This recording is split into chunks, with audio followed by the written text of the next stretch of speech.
बहुत सारे मेले में आप गए पिता पुत्र, और उस मेले में पिता से पुत्र का बिछड़ना हो गया। पिता पुत्र को ढूंढ रहा है, पुत्र पिता को ढूंढ रहा है। अब एक के पास पैसे हैं और एक के पास वस्तु है, और दोनों ढूंढ रहे हैं पर मिल नहीं रहे हैं।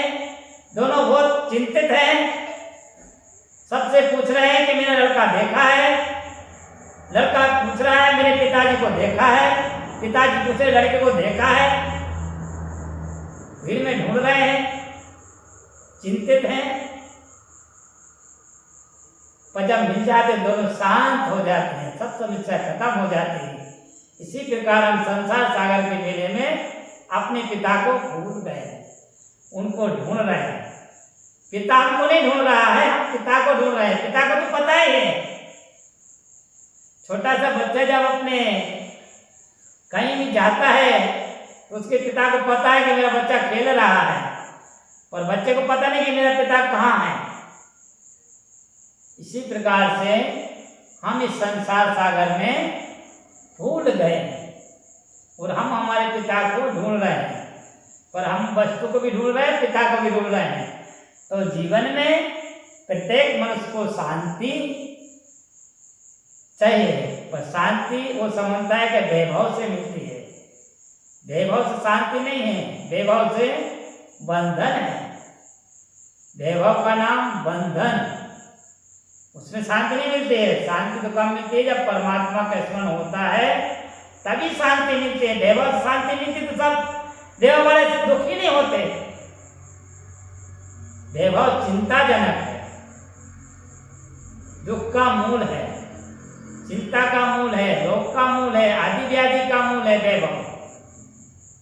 मान मर्यादा का मूल हो जाता है, क्योंकि वैभव कहते हैं कि जब आप डॉक्टर के पास जाओगे तो आपका कोई ऑपरेशन करना है तो डॉक्टर आपको उस चमड़ी को उस जगह को बहरा कर देगा, मतलब शून्य कर देगा। फिर वो काटेगा, ऑपरेशन करेगा, फिर आपको समझ आने पर उसका असर उतर जाएगा, तो आपको दुख दर्द होगा, पहले दर्द नहीं होगा। इसी प्रकार से अगर संत की कृपा विघर आपने अनिति का जब वैभव कमाया है तो आपकी मति को हरण कर लेता है और आप कुछ भी करते हैं आपको पता नहीं रहता है।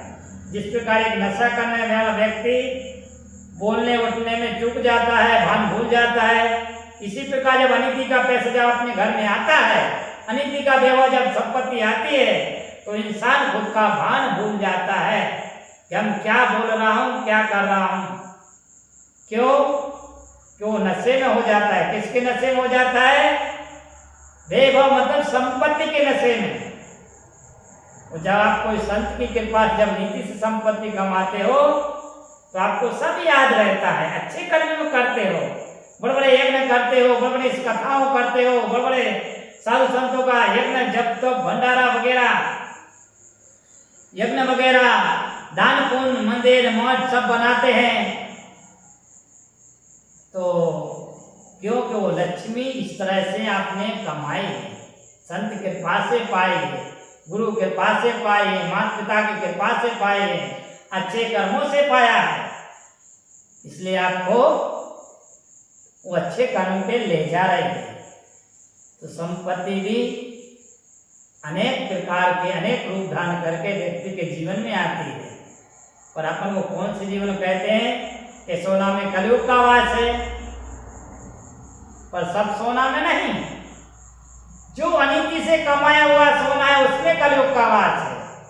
मेहनत के कमाए हुए सोने वास नहीं, मेहनत से कमाए हुए सोना तो होता है। सोना इंसान का आभूषण है, उसकी कैपेसिटी धराता है, उसका कहता है कि वो कितना कैपेबल इंसान है, कितना पैसे वाला है, उसके लिए सोना पहना जाता है। सोना तो अच्छा है और शुभ नहीं है। अनिहित का अनिति का कमाया हुआ सोने में कलयुग का वास है।